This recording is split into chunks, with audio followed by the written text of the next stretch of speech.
Francis Leroy. Dans le Périgord, dans les années 80, l'histoire de ce tueur, voleur et violeur a alimenté tous les fantasmes. Parce qu'il sévissait en période de pleine lune, un loup-garou qui agissait toujours masqué et que ses victimes trouvaient irrationnel, fou. Il prenait en otage des familles entières pour leur voler 3 fois rien. Il avait un drôle d'accent et une drôle d'odeur, une odeur de sous-bois. Tout pour alimenter le mythe. On s'est même demandé s'il ne s'inspirait pas d'un roman de Simenon, un Maigret, le fou de Bergerac. Quand on l'a arrêté, il s'est dit victime de forces occultes.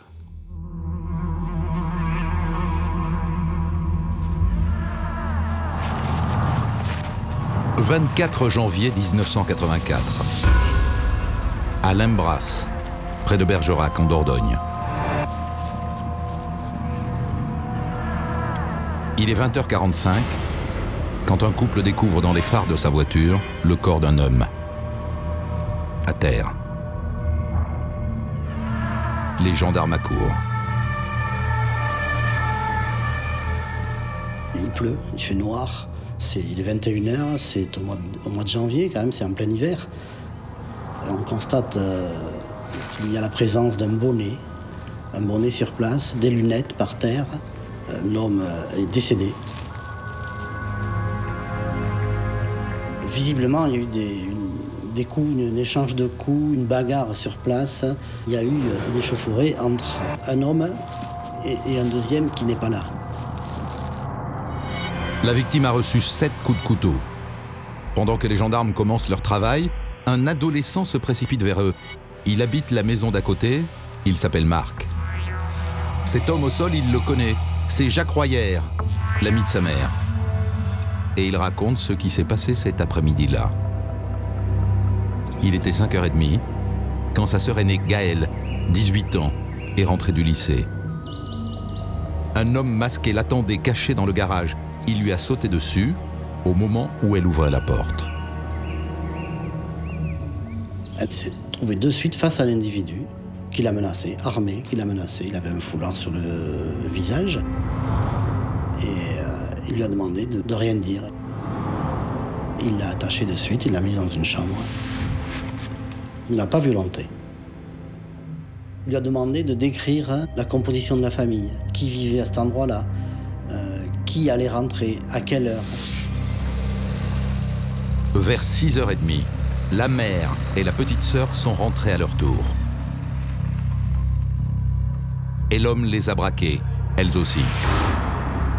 Il voulait les clés de la voiture, la carte bleue, l'argent que la mère avait sur elle, 300 francs, 45 €. Elle a subi le même sort, a été attachée, bâillonnée, la bouche bâillonnée pour éviter les cris. Et la petite a dû attacher les pieds et les mains de sa mère. Et puis l'homme a enfermé la petite dans les toilettes. Ensuite, c'est Marc, le fils qui est rentré. Il s'est retrouvé comme sa mère et ses sœurs, menacé, ligoté, séquestré dans un placard. Après ça, l'homme aurait pu quitter la maison avec son petit butin. Non. Il est resté. Le téléphone a sonné. Gaëlle l'aîné a dû répondre, sous la menace. La fille aînée devait dire que la maman était partie chez une amie. Mais un de ses coups de fil, c'était un ami de la famille qui, semble-t-il, a trouvé la réponse non adaptée, je dirais. Cet ami, c'est Jacques Royer, l'homme qu'on vient de retrouver mort. Au téléphone, il n'a pas trouvé la voix de Gaëlle normale. Alors il est venu voir ce qui se passait. Il frappe et l'agresseur se présente à la porte et lui ouvre. Et le fils nous dira, il entend une poursuite dans l'herbe, dans le jardin, et puis plus rien. Il attend un moment, et une demi-heure après, il avait entendu le deux-tons, les gyrophares, et il a pu se libérer, il est venu nous dire qu'il y avait une séquestration. Mais la famille est incapable de décrire précisément l'agresseur. C'est un homme grand, maigre, qui voulait une voiture. Grand, maigre, c'est peu. Mais ça parle quand même aux gendarmes. Ça fait des années qu'on leur décrit de la même manière un homme qui agresse les gens de la région. Cet homme, il l'appelle le fou de Bergerac. Il vient donc te frapper encore. Philippe Louiset, vous, à l'époque, vous êtes procureur de Bergerac. Alors, ce fou de Bergerac, là, qui semble avoir ressurgi avec la mort de Jacques Royer, vous en avez entendu parler, vous, à l'époque? Oui. Alors, nous sommes en 1984, effectivement, nous avons une dizaine d'agressions avec des points semblables. Et donc, à notre connaissance, depuis 1978, la plupart des affaires, c'est à Bergerac ou les environs. Mais nous ne savons absolument pas à l'époque de qui il s'agit. Si c'est lui qui a tué Jacques Royer, est-ce qu'il a déjà tué par le passé? Alors, pas à notre connaissance, mais il est armé. L'arme en question est approvisionnée, puisqu'on a retrouvé une fois une balle dans un jardin, après une agression. Et à l'époque, j'ai considéré que, par conséquent, il était particulièrement dangereux. Le mode opératoire est toujours le même? Alors, le mode opératoire a beaucoup de points semblables, même s'il y a quelquefois des différences. Mais nous avons à la fois l'aspect de la personne, donc un homme qui est très grand, qui est mince, qui est masqué, qui le plus souvent a une espèce de carabine, de fusil, avec une crosse courte, un canon qui est scié. Mais également, il y a le comportement qui attire l'attention des enquêteurs. Là, on est en présence de quelqu'un qui reste sur place un temps certain, qui discute, qui a un discours, donc parfois incohérent, avec un accent espagnol, un comportement assez aberrant, ce qui explique pourquoi on l'appelait le fou de Bergerac.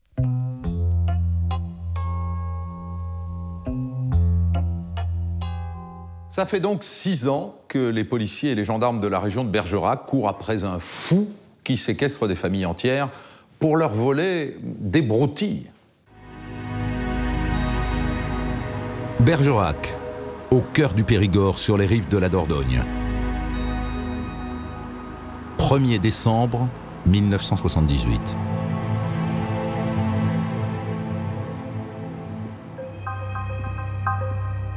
Il est 6h30.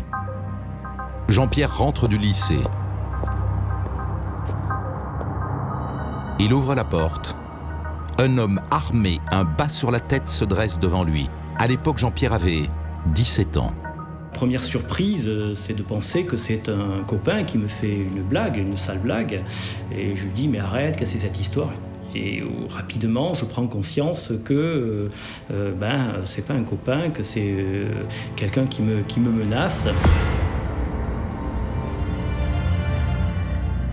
Quand vous êtes en joue d'une arme et que vous prenez conscience que quelqu'un peut tirer, qu'une balle peut vous tuer, même en étant jeune, vous prenez très vite conscience que votre vie est en jeu. Jean-Pierre se laisse entraîner dans sa chambre. L'homme lui attache les mains avec du sparadrap. Il m'a posé plein de questions pour savoir si j'étais seul dans la maison, à quelle heure rentraient mes parents. On a attendu que mes parents rentrent. Quand ma mère arrive, je suis bien sûr attaché. Il me met en joue. J'ouvre la porte. Je suis sidérée, sans réaction, sans voix. C'est à ce moment-là que mon fils me dit « Maman, ce n'est pas une plaisanterie, fais ce qu'il te dit. » Et j'ai obéi. Le père rentre. Et tout le monde se retrouve ligoté et bâillonné, enfermé dans une chambre. Il nous parle de l'Espagne, qu'il est en guerre, peut-être qu'il veut faire la révolution. Il nous parle avec un accent espagnol. Il fait comme s'il parlait à d'autres personnes également dans la maison. Il disait qu'il voulait aller à l'étranger, qu'il voulait une voiture, on était prêt à lui donner les clés. Je ne me rappelle plus trop qu'est-ce qu'il disait d'autre. On avait l'impression qu'il attendait du monde, d'autres personnes. Il venait de temps en temps voir ce qui se passait. Il nous demandait si ça allait. Déjà, on ne sentait pas une agressivité marquée contre nous. Pendant ce temps, il allait dans le frigidaire, il regardait s'il y avait quelque chose à manger. Il est allé dans dans la salle à manger pour voir s'il y avait des bouteilles d'apéritif pour boire. Et il a dit, qu'est-ce que c'est cette maison? Rien à boire, rien à manger.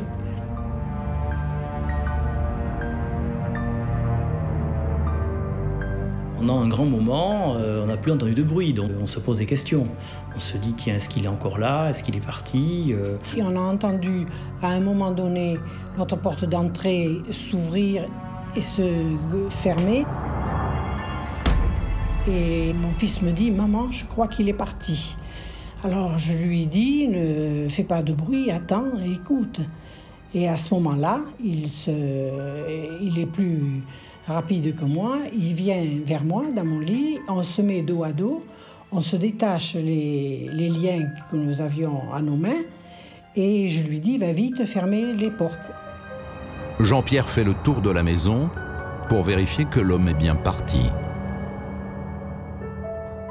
Il a bu de l'alcool, il avait des bouteilles qui étaient sorties, il y avait des verres, il a volé un briquet qui était dans le salon, je crois qu'il a volé quelques bijoux, une montre aussi, il y a eu un peu de vol, oui. Prise en otage pendant 6 heures, la famille peut enfin respirer et appeler la police. On croit qu'il est en fuite, on connaissait les problèmes espagnols avec le TA, on fait un lien avec ça, chercher une voiture pour s'enfuir, un peu d'argent, peut-être un refuge. On croit à son histoire. La police aussi y croit. Elle interpelle quelques Espagnols et des Portugais qui vivent à Bergerac. Sans résultat, l'affaire finit par être classée sans suite. Mais 2 ans plus tard, fin 80, une autre famille est attaquée à Bergerac, puis une autre 5 mois plus tard. Toujours selon le même scénario. Toutes les victimes racontent qu'elles ont été agressées par un homme masqué et armé. Un homme grand qui parle avec un accent espagnol et qui dégage une odeur bizarre. Une odeur de sous-bois ou de campagne. On connaît des gens qui commettent des agressions, mais ils commettent des agressions soit pour violer, soit pour voler, choses comme ça. Mais lui, c'était des petits vols qu'il commettait à chaque fois. Il séquestrait les personnes et au lieu de s'enfuir immédiatement, parce que quand même, il y a un danger dès que les gens sont là, non, il restait le plus longtemps possible, quasiment, jusqu'à ce que toute la famille vienne, qu'il réclamait par exemple un véhicule pour partir, et puis ensuite il partait en laissant le véhicule. Donc c'était quand même un personnage qui avait une attitude un peu incohérente, il faut le dire, et qui était relevé chaque fois dans toutes les agressions pour lesquelles nous avions des plaintes. À Bergerac, de drôles d'histoires commencent à courir. Il y avait une rumeur qui disait qu'un homme avec le visage masqué par une cagoule, avec une arme, attendaient, les femmes en particulier, à la tombée de la nuit devant leur maison. Et puis, il se passait des tas de choses ensuite, mais on ne savait pas trop quoi exactement. Et la police ne tenait pas à ce qu'on en parle pour ne pas affoler la population. Alors vous savez comment ça se passe dans ces cas-là. La rumeur, avec tous les fantasmes qu'elle peut véhiculer, finalement est bien pire que les faits eux-mêmes.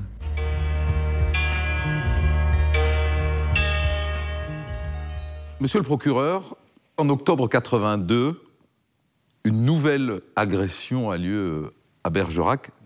Vous pouvez nous raconter qu'est-ce qui se passe cette fois-là? Les services de police m'informent qu'une femme a été violée dans des conditions vraiment très particulières. Nous sommes vers 7 h du matin, donc également à Bergerac. Son mari vient juste de sortir. Elle est encore au lit. Sa fille, qui a une 12aine d'années dans la chambre d'à côté, elle entend du bruit. Elle se lève. Elle va dans la chambre d'à côté, elle se retrouve nez à nez avec un homme qui est masqué, qui est très grand, et qui rapidement va lui mettre un couteau, une baïonnette, je ne me souviens plus, en tout cas quelque chose de pointu sur la gorge. Il l'amène dans sa chambre, et là, il va la violer. Il va ensuite la ramener dans la chambre de sa fille, il la ligote, et il lui dit « Vous comptez jusqu'à 200, et au bout de 200, la fille pourra vous détacher. Surtout, vous gardez le silence, vous ne dites rien, car sinon je m'en prends à la petite. » Est-ce que c'est la première fois qu'il viole, si c'est le fou de Bergerac? Parce qu'il a eu d'autres femmes sous sa coupe, à sa merci. Oui. Il n'y a jamais touché. Alors, à ce moment-là, c'est la première fois que je suis informé d'un fait de viol qui est caractérisé. Et alors, l'élément extrêmement surprenant, c'est qu'au mois d'octobre d'après, donc l'année d'après, la fille de cette femme, qui lui avait déjà dit, tu sais, maman, le jour où on arrêtera le type qui t'a fait ça, j'aurai quelque chose à te dire. Avant même qu'on ait arrêté l'auteur, malheureusement on n'avait pas pu le trouver encore, elle va au cours d'une réunion familiale dire, tu sais maman, cet homme, 1 an avant, il est venu. C'était un samedi matin, les parents étaient partis travailler, et cette gamine est encore au lit. Il y a un homme qui rentre, masqué, il va la violer dans un bois, et il va la ramener. C'est vraiment des choses étonnantes. Et il va la menacer, en lui disant, si tu parles, je tuerai tes parents. Et elle s'est tue pendant, selon moi, jusqu'au viol de sa propre mère. Elle s'est tue jusqu'au viol de sa mère, et même encore, elle se borne à lui dire, tu sais, maman, si on l'arrête, le jour où on l'arrêtera, là, j'aurai quelque chose à te dire.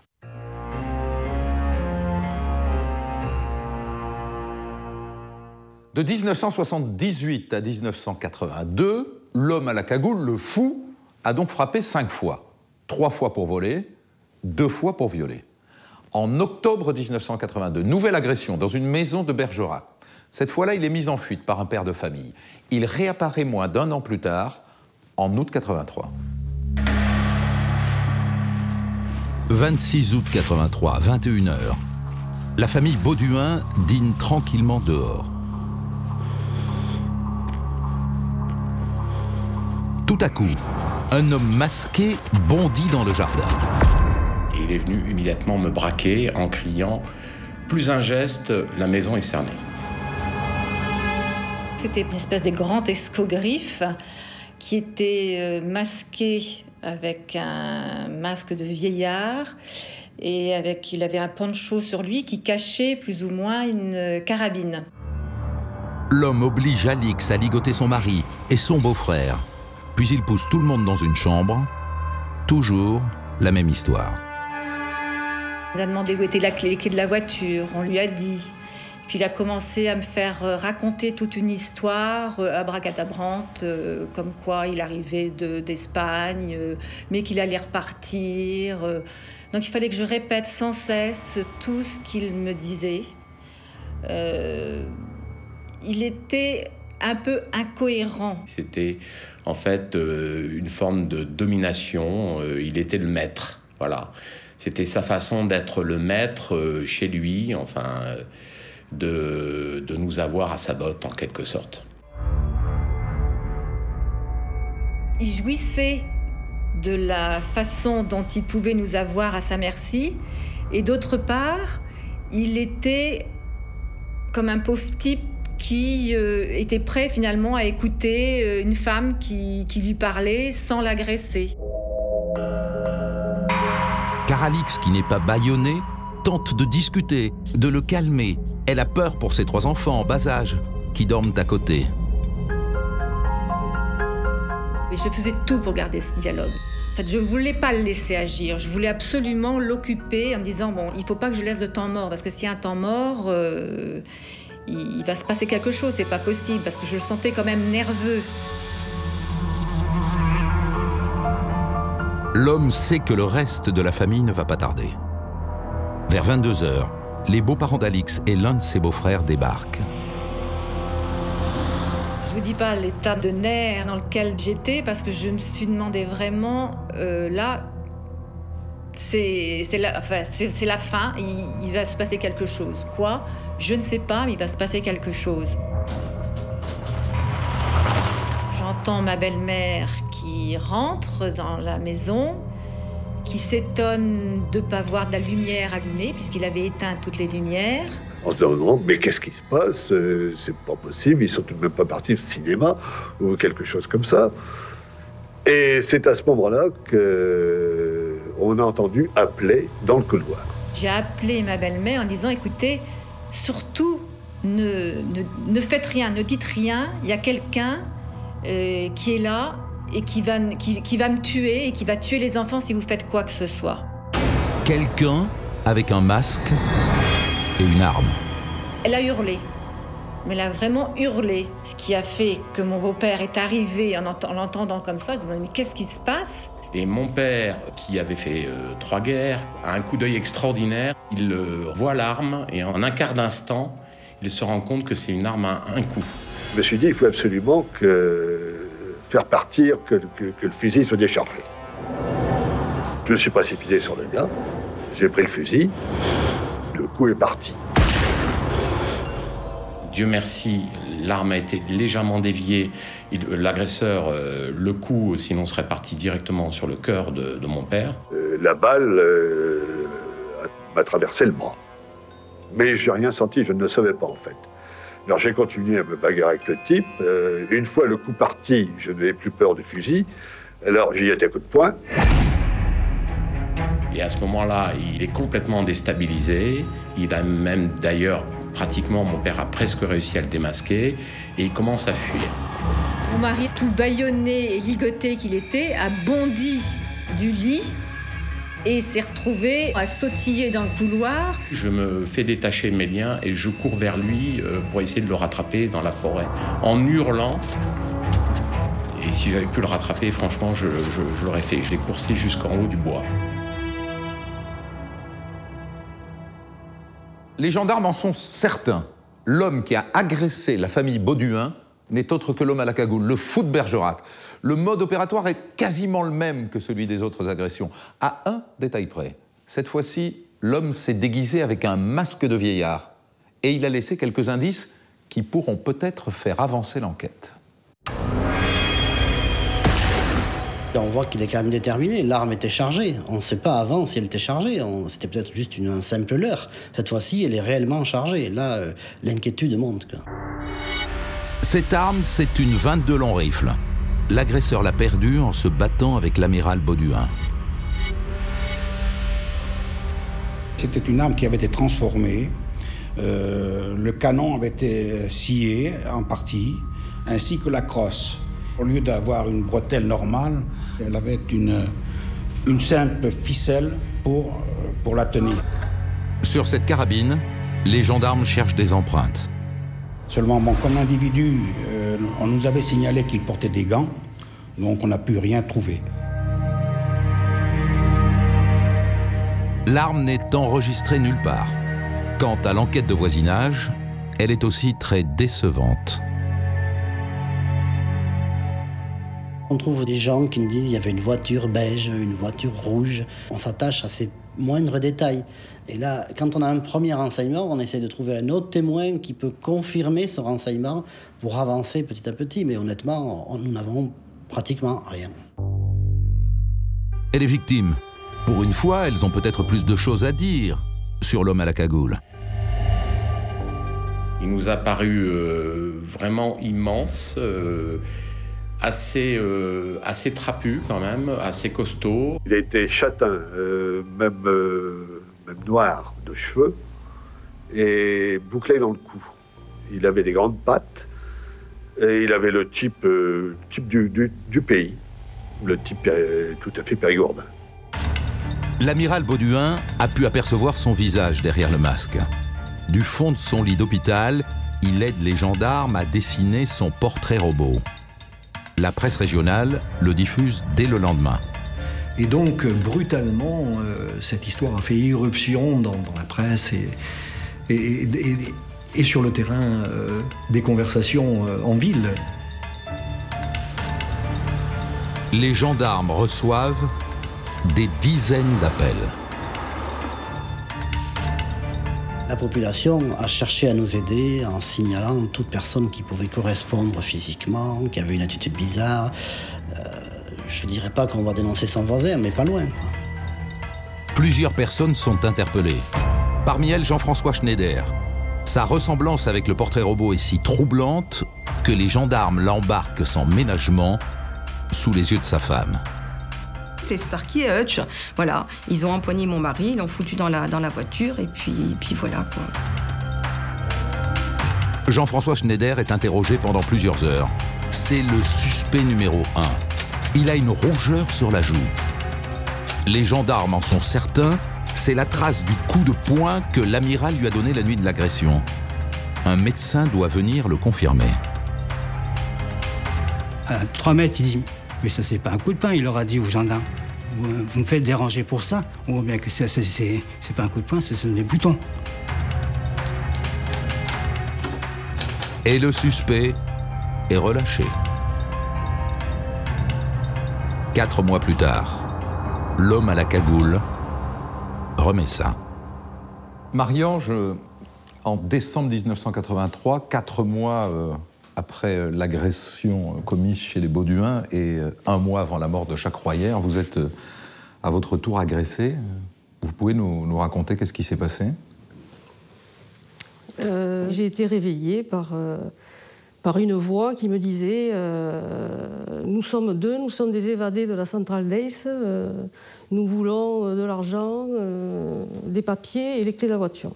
Là-dessus, il me dit surtout ne bouge pas, attache ton mari. Il m'a lancé des cordes, j'ai attaché mon mari. Il dit si ton mari ne bouge pas, ne t'inquiète pas, on ne te fera pas de mal. Après, il m'a fait lever, il m'a attaché les mains derrière le dos. Et bon, je sentais quelque chose dans mon dos. Il s'est toujours tenu derrière moi. Je n'ai jamais vu son visage. Et il m'a amené il m'a fait sortir de la chambre, et là, il m'a demandé un papier et un stylo. Et il me dit, alors il me détache, et il me dit, écris, vive les vacances, vive la liberté, vive les voyages. Vous faites quelle tête à ce moment-là ? Je me dis, il n'est pas bien. Mais je me dis, j'ai affaire à quelqu'un qui n'est pas bien. Donc vous le faites ? Je fais, voilà. Tout simplement, je ne me pose pas de questions, je fais tout ce qu'il me dit. Et après, il m'a dit, maintenant, donne-moi de l'argent, les clés de la voiture, les papiers. Alors, mon mari avait une sacoche qu'il avait mis sous le siège de la voiture. Et effectivement, il y avait une somme, à l'époque, 3 000 francs. Donc, je lui dis, la sacoche est dans la voiture, donc on prend les clés et il m'amène à la voiture. Et à ce moment-là, j'ai vu la lumière de la salle de bain s'allumer. Et je me suis dit, mon mari s'est levé. Et j'ai eu peur, donc j'ai couru dans la maison. J'ai retrouvé mon mari. On a poussé l'armoire devant la porte pour bloquer l'accès de la chambre. Donc on a attendu peut-être demi-heure, 3/4 d'heure, et puis quand rien n'a bougé, bon, on a dit il faut bien faire quelque chose. Et mon mari, pieds nus, a couru chez mes parents qui habitaient pas très loin, et la police est arrivée. Ils m'ont posé quelques questions, et puis quand j'ai commencé à raconter mon histoire, j'ai bien eu le sentiment qu'ils ne me croyaient pas, quoi, ou qu'ils étaient un peu perplexes sur ce qui m'était arrivé. Ils ne font pas allusion à ce moment-là au fameux fou de Bergerac dont ils connaissent l'existence. Non, pas du tout, parce qu'ils ne savaient pas d'abord que c'était lui, et moi non plus, et je ne l'ai appris que plus tard, bien plus tard. Vous n'en aviez jamais entendu parler, vous ? Jamais. De cet homme-là ? Jamais.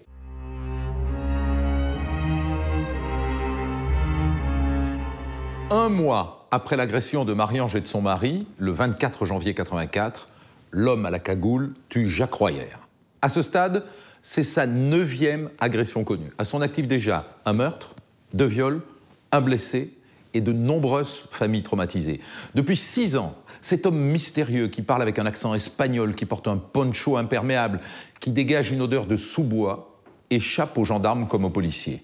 À Bergerac, la mort de Jacques Royer fait maintenant grand bruit. Le lendemain du meurtre, la presse régionale raconte le calvaire de la famille séquestrée. L'homme à la cagoule devient le tueur de Bergerac.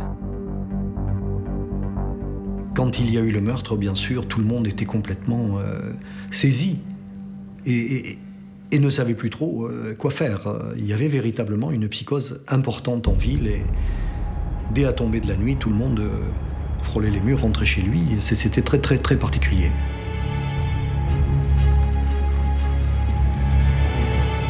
Les maisons étaient barricadées, les gens ne sortaient plus. Enfin, moi-même, je vais vous dire, quand je rentrais de tournée, qu'il faisait nuit, si mon mari n'était pas rentré, je sortais pas de la voiture, quoi. Les gens s'arment. À l'époque, les armuriers témoignent qu'ils voient leur chiffre d'affaires en vente d'armes augmenter. Moi qui suis infirmière qui allait au domicile des patients, quand j'arrivais à 18h ou 19h qu'il faisait nuit, eh ben on m'ouvrait avec une arme, quoi. Et quand ils voyaient que c'était l'infirmière, ils me disaient « Ah ben c'est vous, ouais, ben voilà ». Au point que nous, à la radio, nous avons lancé des appels en disant aux gens « Attention, nous savons que vous avez acheté des armes, mais attention, derrière la porte, il y a peut-être votre voisin ou votre fils ». La tension était telle qu'on craignait qu'il y ait effectivement des dérapages. La pression est forte pour les gendarmes. Ils viennent par dizaines participer aux battues. Ils cherchent le couteau, ils cherchent l'arme. La première chose qui a été faite, c'est le chien de piste. Puisque nous avions le bonnet de l'auteur.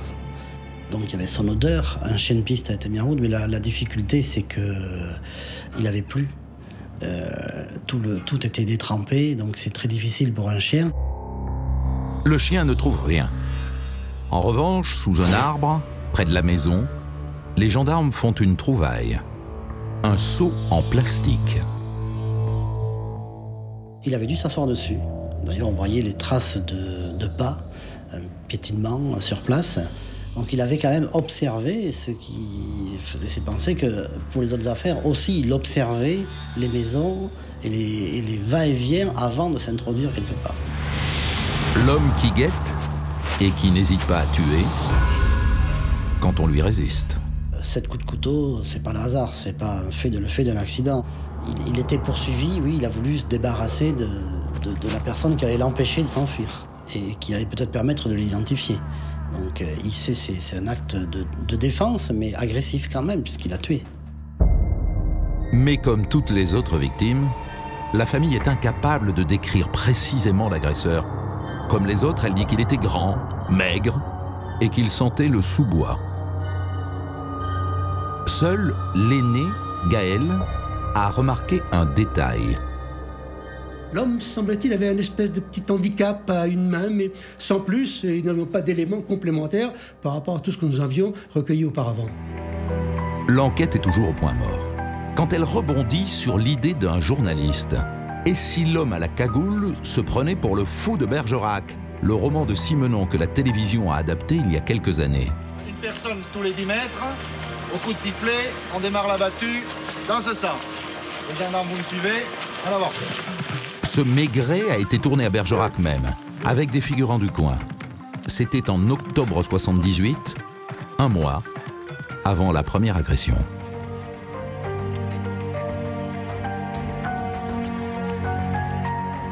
Et on s'est dit, dans le fond, est-ce que ça n'a pas donné des idées à un détraqué qui s'est dit, tiens, je vais un peu... C'est pas les mêmes scénarios, mais il y a certains points de ressemblance. Les gendarmes prennent la piste très au sérieux. À l'époque, leur chef assume. On dit ici que vous auriez comme livre de chevet le livre de Simenon, Le fou de Bergerac, c'est vrai? On en parle. Ben, je ne suis pas le seul, je pense. Il n'y a pas si longtemps que je suis à Bergerac, eh bien, je me suis penché moi aussi, parce que par curiosité pure, pour savoir justement si par cas, eh bien, nous ne sommes pas sur un maniaque, justement, un maniaque qui aurait lu le livre. Les gendarmes s'intéressent plus précisément à un homme qui était le chauffeur de l'équipe de tournage. D'ailleurs, la rumeur le désigne. Il est chauffeur de taxi, et le soir du crime, plusieurs voisins ont vu sa voiture rôder tout près de la maison où a eu lieu la séquestration. À l'époque, il n'y avait pas autant de chauffeurs de taxi que maintenant. Et donc, le seul professionnel de la région bergeracoise, c'est M. Pierre Béthum. Malheureusement pour lui, il est grand, assez maigre. Grand, maigre, ça colle avec le portrait robot. Les gendarmes le placent en garde à vue. Mais pas pour longtemps. Car Pierre Béthum reconnaît qu'il est bien passé à l'Imbrasse ce soir-là. Il allait chez des amis.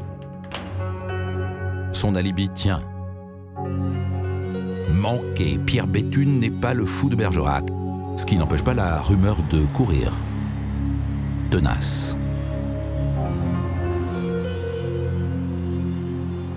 Pierre Béthune nous racontait à l'époque que tous les jours, il s'exhibait spécialement en ville pour montrer qu'il n'était pas sous les verrous, qu'il était bien libre. Mais la rumeur continuait. La première chaîne vient même l'interviewer à Bergerac. Ce samedi, au moment où la rumeur publique est partie, il y a un gars bien défini, dont je ne veux pas vous dire le nom, qui m'a dit carrément, Grand, j'ai beaucoup d'estime pour toi, mais Royer était mon ami intime, et si vraiment c'est vrai que tu y es pour quelque chose, je prends mon flingue et je te descends. De toute façon, il fallait un coupable à tout prix. La tension était telle qu'il fallait à tout prix trouver un coupable pour exorciser la peur de cette ville. Et tandis que les gendarmes ont sur leur bureau le livre de Simenon, les policiers, eux, vont se saisir de leur calendrier. C'est une idée qui leur vient le soir du meurtre de Jacques Royer. C'est une idée a priori saugrenue, mais finalement pas si bête. Au point où on en est, alors que ça fait 6 ans que l'homme à la cagoule se joue de tout le monde, autant explorer toutes les pistes. On se disait, mais qu'est-ce qui pourrait nous faire avancer? Et nous avons remarqué quand même que cette agression se passait non pas en période de pleine lune, mais quasiment. Et en voiture, on s'est dit, tiens, il faudrait qu'on vérifie quand même s'il n'y a pas une relation avec la pleine lune. Pourquoi pas? Et les policiers se penchent sur leur vieux calendrier. Chaque fois, on a coché en regardant, en disant, voyons, est-ce que ça correspond? Telle agression a lieu à telle époque, la pleine lune a lieu quand? Et on a fait comme ça toutes les affaires. Ça collait un peu, c'était pas en pleine lune exactement, mais à l'approche de la pleine lune. À l'heure du café, les policiers en parlent à leurs collègues des renseignements généraux.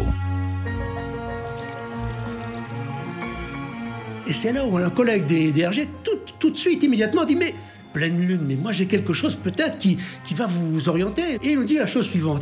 Ma femme, il y a quelque temps, est allée faire du cheval dans une ferme du côté de Bourdeil. Et en arrivant sur place, elle a dit aux amis, ah mais l'homme qui s'occupe de la ferme, mais je le connais, c'est mon voisin, Pergueux. Et les amis lui ont dit, mais attention, soyez discrets, parce que cet homme-là, il a tué quelqu'un à Saintes il y a quelques années. Depuis, il s'est totalement réinséré. Mais à l'époque, on l'appelait l'assassin de la pleine lune.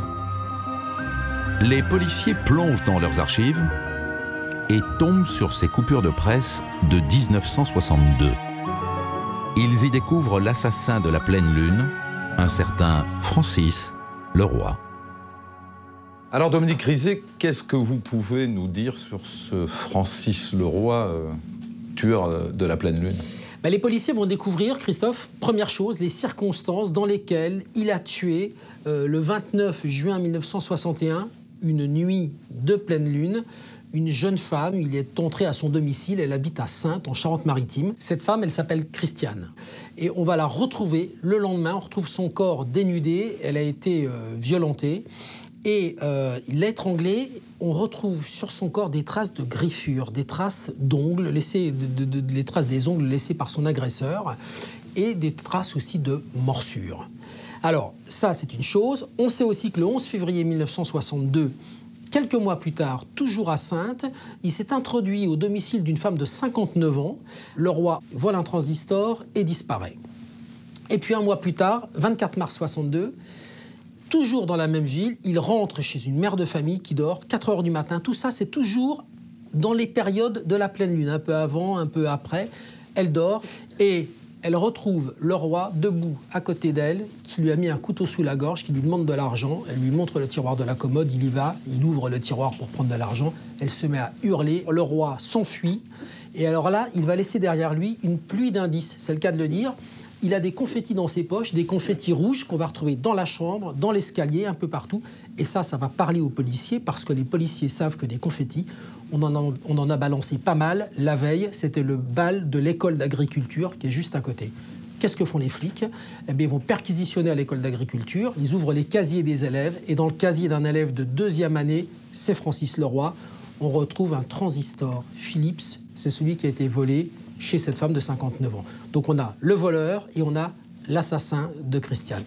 Dans son entourage, personne n'arrive à le croire, personne n'arrive à imaginer que ce garçon ait pu faire un truc pareil. Il a été condamné pour ça? Il a été condamné. D'abord, il a avoué, il s'est rétracté.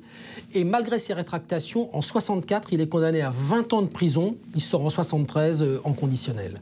Alors, pour revenir au meurtre de Jacques Royer, pourquoi cette piste, la piste de Francis Leroy, tient mieux que celle du chauffeur de taxi? Pour un détail, mais qui a une importance capitale.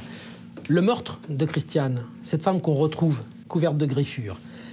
Les enquêteurs vont observer que du côté droit pour l'agresseur, ce qui correspond à son côté droit à lui, il y a simplement 4 traces d'ongles, comme s'il manquait un doigt à l'agresseur.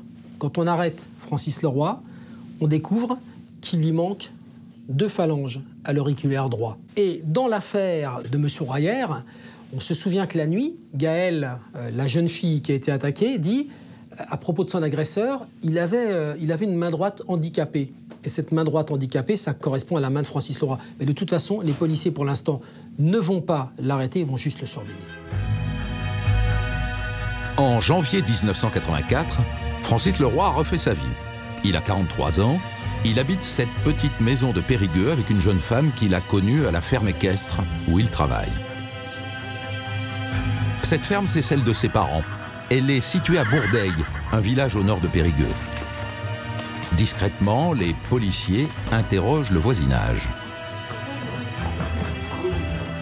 Et là, ça nous a un peu retenus parce qu'on nous a dit, mais pas de problème, cet homme s'est réinséré, il a une vie tout à fait normale, il s'est même impliqué dans le Périgord vert. Il y avait un bon nombre d'associations où il était actif et il était même moteur des réunions. Pour promouvoir le Périgord vert, Francis Leroy a même participé il y a quelques mois à un reportage de FR3 Limoges. Nous avons constitué en Périgord vert une association qui s'appelle donc Accueil en Périgord vert et qui permet l'accueil toute l'année, je le précise, en milieu rural.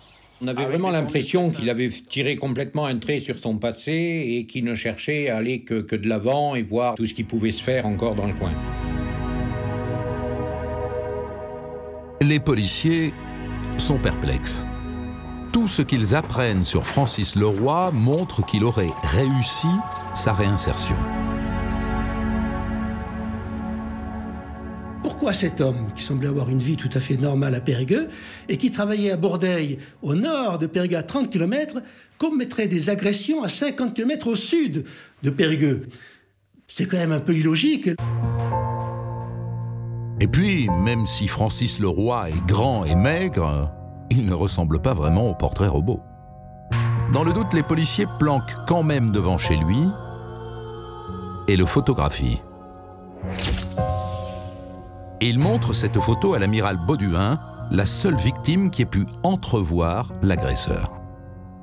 L'amiral a bien tilté, je dirais, dessus, quoi. Il identifie pas formellement, mais il dit ça pourrait bien être ça. Alors pour en avoir le cœur net, le 30 janvier, 6 jours après le meurtre de Jacques Royer, les policiers décident d'interpeller Leroy chez lui. Donc nous sommes restés toute la journée à tour de rôle, à surveiller. Et en fin de journée donc du 30 janvier, fin de journée peut-être vers 21h, 22h, une voiture est arrivée. C'est Francis Leroy et sa compagne.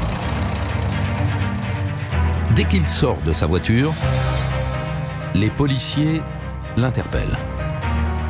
À ce moment-là, il a été très calme. Il n'a pas contesté d'une manière ou d'une autre notre démarche de faire des vérifications le concernant. Il a été très réservé. Francis Leroy se laisse fouiller.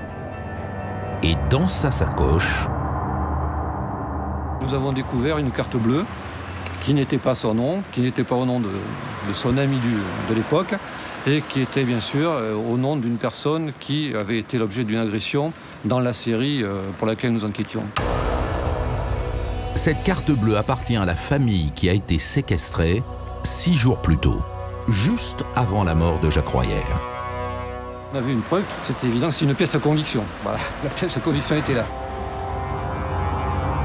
Les policiers embarquent Francis Leroy et sa compagne au commissariat et les placent tous les deux en garde à vue. Malgré la carte de crédit qui a été reçue, non, il n'est pas l'auteur, il n'est pas concerné pour l'affaire et on a beau lui dire, mais quand même il y a des éléments. Non, il nie. Dans le bureau d'à côté, sa compagne est beaucoup plus bavarde. Surtout quand les policiers mettent la main sur son calendrier. Et la date du 24, c'était la date importante, puisque c'était, je vous rappelle, la date du meurtre de Royère, l'agression de l'enseignante, il y avait marqué « absent ». Et elle-même nous a confirmé par procès-verbal qu'effectivement, ce soir-là, il était absent, il avait prétexté un rendez-vous quelque part. Mais malgré ces éléments, il ne voulait toujours pas reconnaître qu'il était l'auteur de ces faits. Le lendemain, les policiers amènent Francis Leroy à la ferme équestre de Bourdeil pour une perquisition. Le gendarme Ernest Magui, c'est du voyage. C'est la première fois qu'il le voit. Je me suis dit, mais c'est pas possible que cet homme-là ait pu commettre des faits comme ça. À la limite, si on n'avait pas... J'aurais dit, c'est quelqu'un d'autre. Il était d'un calme extraordinaire. La perquisition commence. Le roi n'emmène pas large, mais il ne craque pas. Quand le gendarme fait une découverte, imparable. Je vois un lit de coin, et l'idée me prend de soulever ce sommier, et qu'est-ce que je vois? Un morceau de crosse coupé. Alors là, il s'est effondré, et il a dit, bon, c'est à partir de ce moment-là qu'il a vraiment parlé, et qu'il a été, disons, libéré. Le roi passe à table. Il avoue les séquestrations, les 2 viols. L'interrogatoire se prolonge toute la nuit. Et là, enfin, il raconte cette dernière agression, celle où il a tué. Et là, il m'a tout raconté. Comment il avait mangé à midi avec ses parents, comment il était ensuite parti en voiture, dans sa Renault 6 verte, comment il s'est arrêté à Bergerac pour faire ce qu'il m'a dit à l'époque, faire une maison. C'était son truc, ça, faire une maison. Et puis, il s'est promené en sortant de Bergerac vers l'Embrasse. Et là, il a repéré une maison. Il s'est assis sur un seau, le fameux seau là, qui avait été retrouvé à côté de la maison. Il a observé la maison. Le roi avoue qu'il a séquestré toute la famille. Gaël d'abord, puis la mère, la petite et le fils. Il raconte qu'il allait partir quand un homme a sonné à la porte. Jacques Royère. Alors il s'est enfui, mais Jacques Royère lui a couru après. Quand il raconte, 26 ans plus tard, Francis Leroy n'a pas oublié cette course-poursuite tragique. Je me suis retrouvé nez à nez avec lui, près d'un lotissement. Et là, il m'a affronté. Et j'ai porté des coups de couteau mortels, dont un qui était mortel. Et quand je me dégage, nous sommes face à face et il est vivant. Il est debout, il est vivant, et je ne sais pas qu'il est blessé mortellement. Et il m'a dit, qu'est-ce que vous avez fait? Et ensuite je pars en courant, mais je le quitte, il est debout. Je ne voulais pas sa mort, mais j'en étais l'auteur. Et pour moi, c'était quelque chose que je refusais d'admettre. Pour lui, c'est une dispute. Il a voulu se partir. Et j'ai beau lui dire, mais 7 coups de couteau ont été donnés à Royère. 7 coups de couteau, c'est pas un seul, c'est 7. Il n'a jamais voulu en démordre. Non, il n'a pas voulu tuer Royère. Après, le roi s'est enfui. En voiture. J'ai erré, j'ai tourné pendant des heures et des heures. Je suis parti au hasard, je suis passé par d'autres villages, par d'autres villes. Je ne suis pas rentré directement. Non, non, j'ai fait tout un périple. Après, c'est l'épuisement, le vide. Voilà. C'est suivi d'un besoin irrépressible de dormir. Et de dormir longtemps. quand je me réveille, je refuse la réalité et j'essaie de reprendre le maximum d'activité pour ne pas réfléchir, pour ne pas m'interroger. Dès le lendemain de son arrestation, Francis Leroy est présenté au juge d'instruction. À Bergerac, la rumeur a fait le tour de la ville. Des centaines de personnes l'attendent sur le parvis du tribunal.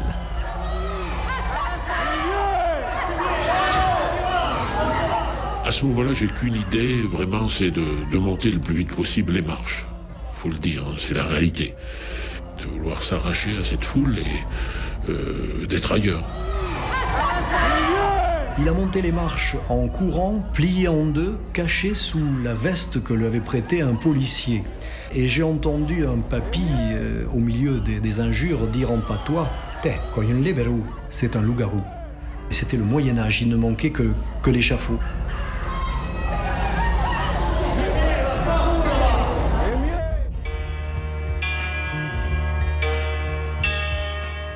Monsieur le procureur, Francis Leroy a été arrêté. Vous le voyez donc, à quoi il ressemble?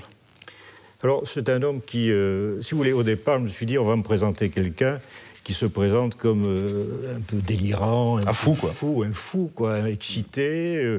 Moi-même, je n'étais pas très tranquille, hein, même s'il y a une escorte de police, de gendarmerie, on ne sait pas trop comment ça va se passer. Et en réalité, je tombe sur quelqu'un de grand, qui a une certaine allure, qui s'exprime très bien et étonnamment calme. Mais alors, puisqu'il est coopératif, comment est-ce qu'il justifie ses actes? Alors, c'est très intéressant, si vous voulez. Dans un premier temps, il ne donne pas d'explication. Moi, si vous voulez, on vient de le présenter, les enquêteurs l'ont longuement entendu, et lui-même dit, bon, il reconnaît, il donne un luxe de précision, mais sur le pourquoi de ce comportement, il n'y a pas grand-chose. Hein. Si vous voulez, c'est par la suite qu'il va faire état d'envoûtement. Mais ça, ce sont ses explications une fois qu'il est incarcéré. D'envoûtement? Oui, bien sûr. C'est-à-dire qu'il ne serait pas maître de ce qu'il fait? Exactement. Il serait victime de forces occultes, si vous voulez, et qui, à ce moment-là, le priverait de tout libre arbitre. Au fond, vous croyez que vous avez affaire à un fou ou à un manipulateur? C'est quelqu'un qui, depuis son enfance, croit à l'ésotérisme, si vous voulez. Lui-même a été soigné un moment par un guérisseur. Sa famille, alors qu'il avait des problèmes de santé, l'a orienté vers un guérisseur. Mais également, c'est quelqu'un qui a un certain nombre de croyances à des forces occultes. Oui, il est attiré par tout ce qui est paranormal, parapsychologique. Dès l'arrestation de Leroy, les journalistes se précipitent à la ferme équestre et rencontrent sa mère, qui refuse de le croire coupable. Non, c'est pas possible. Il ne joue pas du couteau, c'est un garçon. Quand, par exemple, des fois, il y a des personnes qui discuteront. Hein, eh bien, il n'aime pas qu'on discute, lui. C'est un garçon qui est très tolérant, qui est... vous allez dire, je l'encense, bien sûr. On va encore dire, comme une fois, on a dit, c'est sa mère, elle l'encense. Je dis la vérité, moi, je vous le jure que je dis la vérité. Hein. Elle avait investi toutes ses espérances sur moi. Pour cela, elle ne pouvait pas admettre que je sois différent de ce qu'elle imaginait. Ça, elle était toute griffe dehors, c'était devenu anormal, cette réaction. Elle était furieuse, elle, Francis. C'était une louve, il ne fallait pas toucher à Francis. Une louve, depuis toujours. Francis est né le jour de Noël, le 24 décembre 1940. À l'époque, son père était prisonnier en Allemagne. Le bébé a grandi avec sa mère, à Laon, dans l'Aisne. Il y avait aussi le grand-père et la grand-mère qui s'occupaient du bébé, alors c'était l'enfant roi.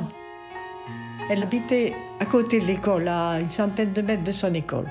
Quand Francis Leroy avait besoin d'aller aux toilettes, il n'avait pas le droit d'aller aux toilettes de l'école. Il fallait que l'instituteur ou l'institutrice l'amène dans le jardin de sa maman, chez sa maman.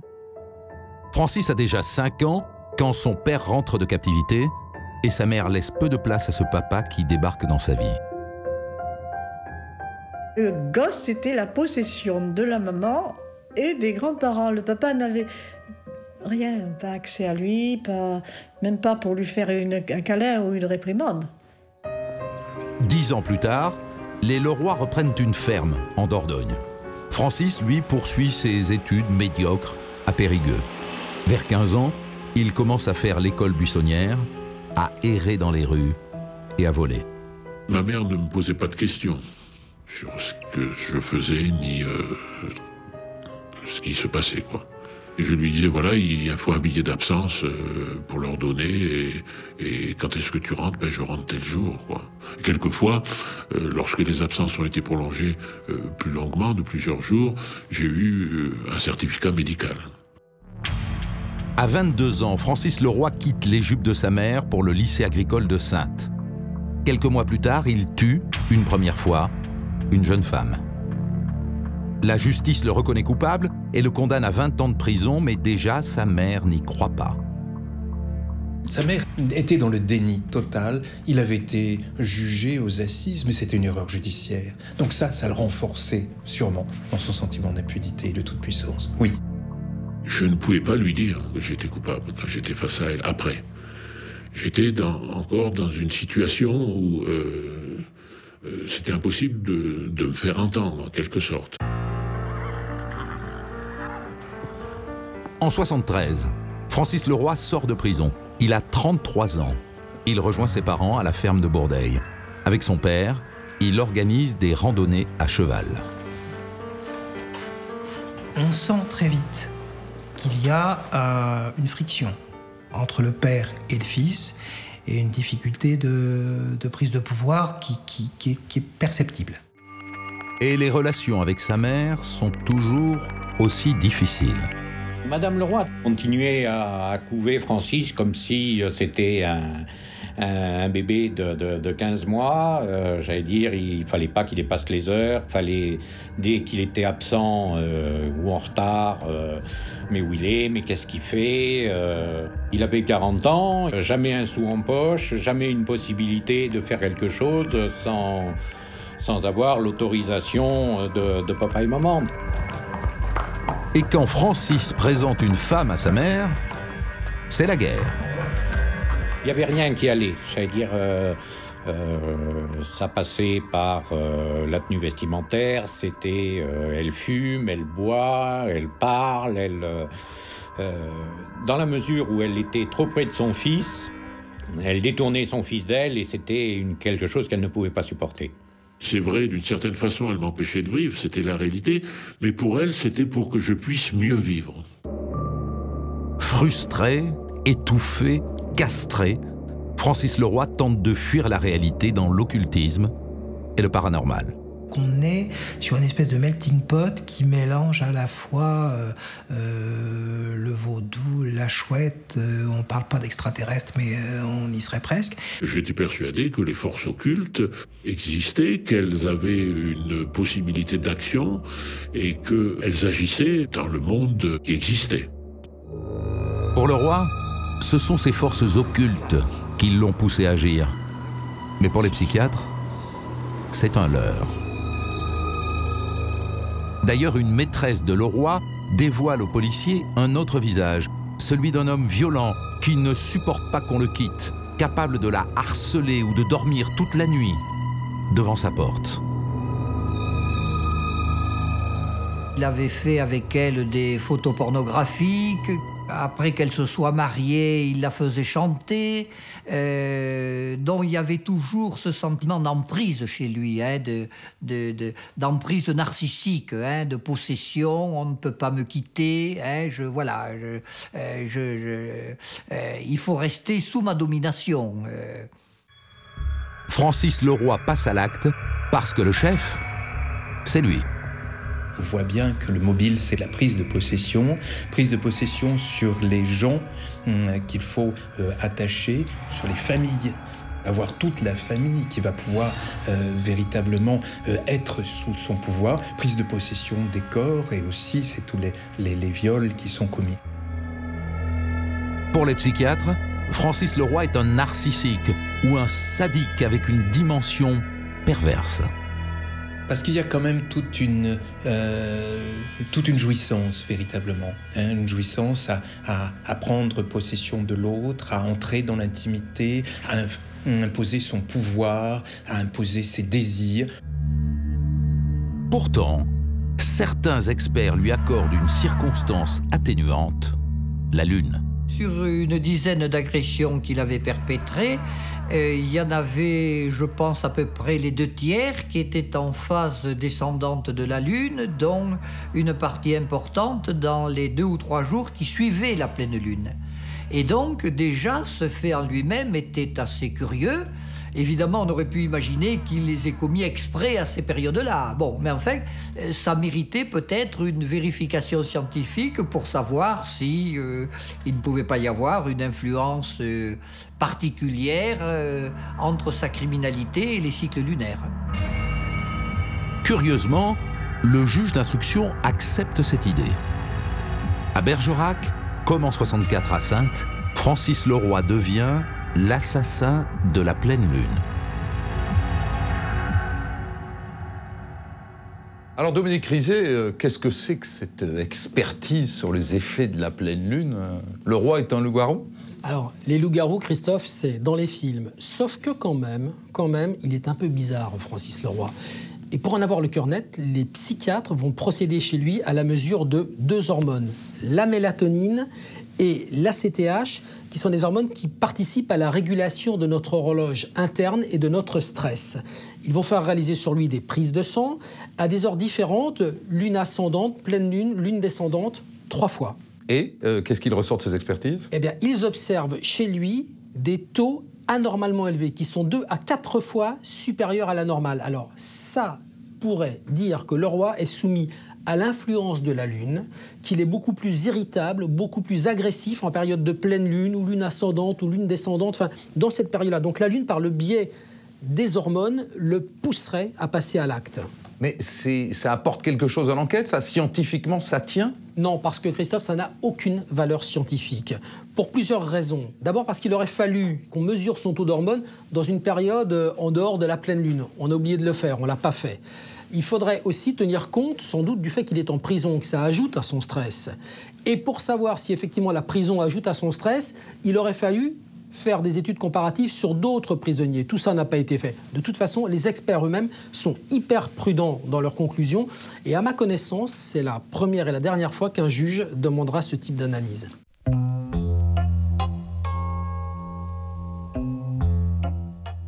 Le juge d'instruction ne se laisse pas convaincre par la thèse de l'influence de la Lune. Et après 5 ans d'instruction, il renvoie le tueur de la pleine Lune devant les assises de Dordogne, à Périgueux. Le 19 juin 89, 25 ans après sa première condamnation, Francis Leroy retrouve le box des accusés. Là, plus de poncho à l'odeur de sous-bois, c'est blazer marine sur chemise blanche. Il avait un physique véritablement, oui, d'agent commercial ou de secrétaire ou de fonctionnaire même, on pourrait dire, de professeur. Un physique tout à fait pas inquiétant du tout. Il pourrait en imposer parce qu'il a une stature physique qui est quand même assez massive. Dans la réalité, on le sent très abattu. C'est la honte. Là, il va falloir s'expliquer sans être certain de pouvoir donner la bonne explication. La bonne explication, et si c'était la Lune? La défense et certains psychiatres y croient. L'un pensait que, bon, la pleine lune n'avait pu avoir une influence, un autre disait exactement le contraire, que ça ne pouvait avoir aucune influence, et ce qui était amusant, c'est que dans la salle, autour de nous, certaines des victimes disaient, mais enfin, on sait très bien, l'une disait, ben moi je suis sage-femme, on sait très bien qu'en période de pleine lune, il y a beaucoup plus d'accouchements, un autre disait, nous, les pompiers, on intervient beaucoup plus en période de pleine lune, etc., etc. Et donc, les victimes elles-mêmes ne croyaient pas ce spécialiste disant que la Lune n'avait absolument aucune importance. L'influence de la Lune, elle est, dans notre acception d'avocat, peut-être ce qui remplace la notion de force du mal invoquée par Francis. Et on se dit qu'il serait, ma foi, intéressant d'interpeller sur cette question-là. La défense fait comparaître un professeur, biologiste, spécialiste de la Lune et du paranormal, Rémy Chauvin. Le scientifique est très attendu, il peut faire basculer le procès. Mais pendant une suspension d'audience, avant même de déposer, il répond imprudemment, en direct, à une radio régionale. Est-ce qu'une influence tenant à la nature de la Lune, par l'intermédiaire de perturbations hormonales, il n'y aurait pas pu avoir une perturbation assez grave dans le comportement nerveux d'un homme qui est déjà assez déséquilibré? Ma réponse serait affirmative. Le président du tribunal et l'avocat général sont furieux.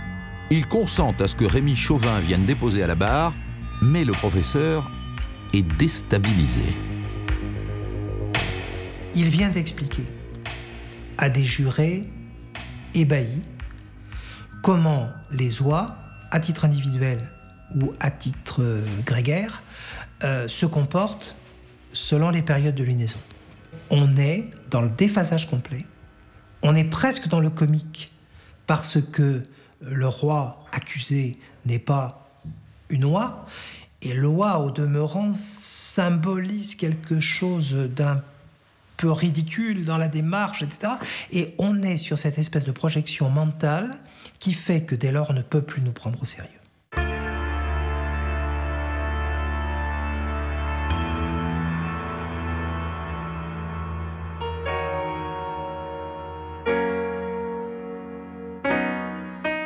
Maître Blasi, vous êtes l'avocat de Francis Leroy. Bon, faut être franc, l'expert qui était censé prouver que la Lune avait une influence sur l'activité humaine n'a pas beaucoup convaincu. Il vous prive un peu de votre argument numéro 1, quand même. Prof, il n'a peut-être pas convaincu, bon, c'est vrai, mais il a apporté quand même un certain nombre d'éléments qui auraient dû être pris en compte et qui ne l'ont pas été. Il est évident que dans cette affaire, nous avions le président et l'avocat général, qui n'avaient qu'une hantise et qu'une peur que ce procès détourne en un procès d'un homme qui était sous l'emprise de la Lune et qui, en conséquence, était irresponsable. C'est-à-dire que nous jouions entre responsabilité et irresponsabilité. Et il ne voulait surtout pas que l'irresponsabilité soit déclarée. Oui, mais l'expert, il n'est pas formel. Il ne dit pas que l'influence de la Lune est telle qu'un homme peut tuer à l'insu de son plein gré, quand même. Non, mais l'expert quand même dit une chose, qu'il y a chez le roi des éléments qui ne sont pas des éléments normaux. Et à partir de là, il pose un certain nombre de questions.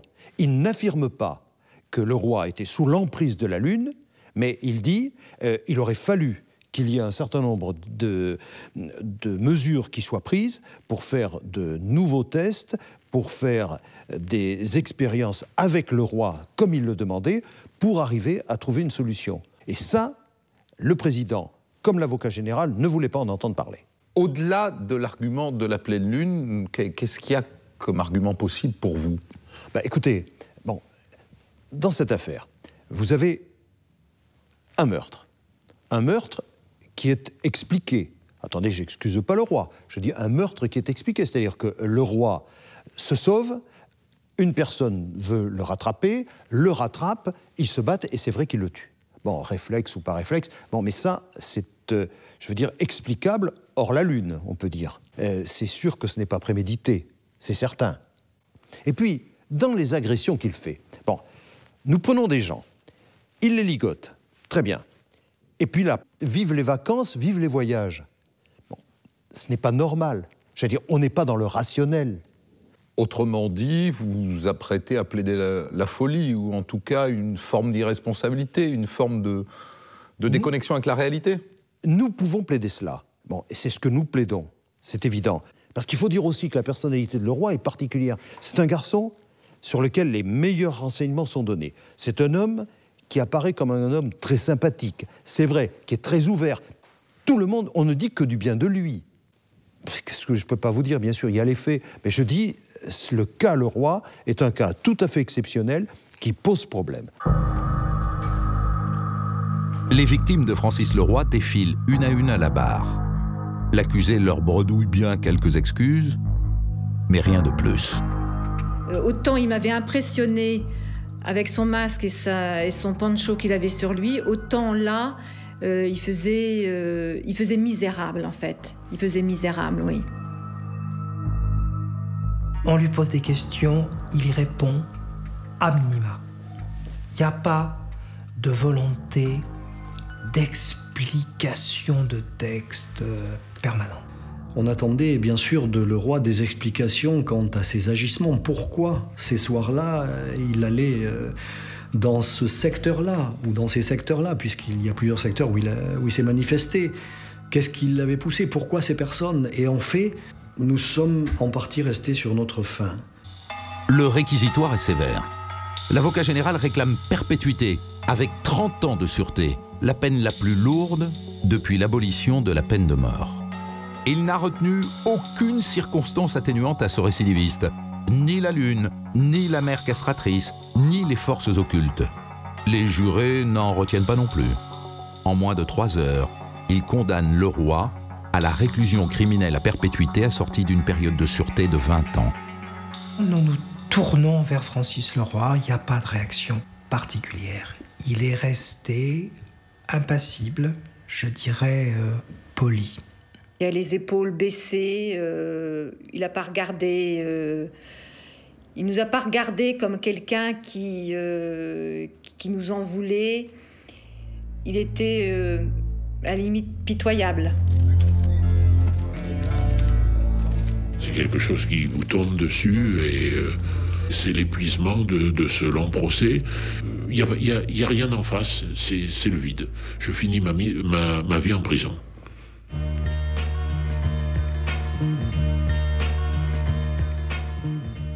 Contrairement à ce qu'il croyait à l'énoncé du verdict, Leroy n'a pas fini sa vie en prison. Il en est sorti après 20 années passées derrière les barreaux et il vit aujourd'hui loin de Bergerac.